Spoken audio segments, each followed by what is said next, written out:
दो बिल्लियां और बंदर। एक जमाने में एक गांव में दो बिल्लियां रहती थीं। वो अच्छे दोस्त थे और दोनों एक दूसरे के साथ बहुत प्यार से रहते थे। एक दिन दोनों बिल्लियों को खेलते हुए बहुत भूख लगी। उन्हें कुछ फासले पर रोटी का टुकड़ा नजर आया। वो इस रोटी पर लड़ने लगे। एक बल्ली ने कहा, मैंने इससे पहले पाया तो ये मेरी है। दूसरी बल्ली भी यही कह रही थी।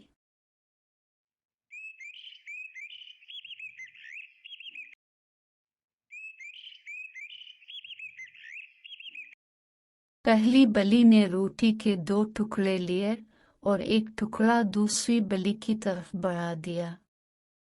ये देखकर दूसरी बल्ली ने फिर कहा, ये क्या है? तुमने मुझे एक छोटा सा टुकड़ा दिया, ये गलत है।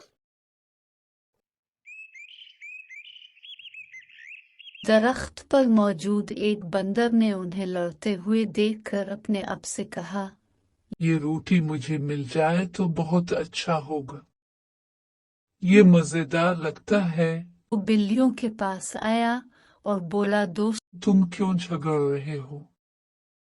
मैं तुम्हारी लड़ाई खत्म कर दूंगा। दोनों बिल्लियों ने उसकी तजवीज मान ली। बंदर ने रोटी को दो नाहमवार टुकड़ों में बांट दिया। एक टुकड़ा बड़ा और दूसरा छोटा था। फिर उसने बड़े टुकड़े का एक हिस्सा खाया, लेकिन इसने दूसरा टुकड़ा बड़ा बना दिया, तो इसने दूसरे टुकड़े से काट लिया। इसी तरह बंदर ने पूरी रोटी खा ली।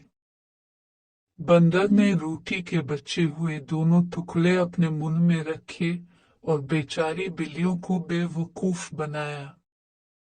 ये बिल्लियों पर हंसता हुआ वापस दरख्त पर चढ़ गया। दो बेवकूफ बिल्लियां कुछ खा नहीं सकती थी।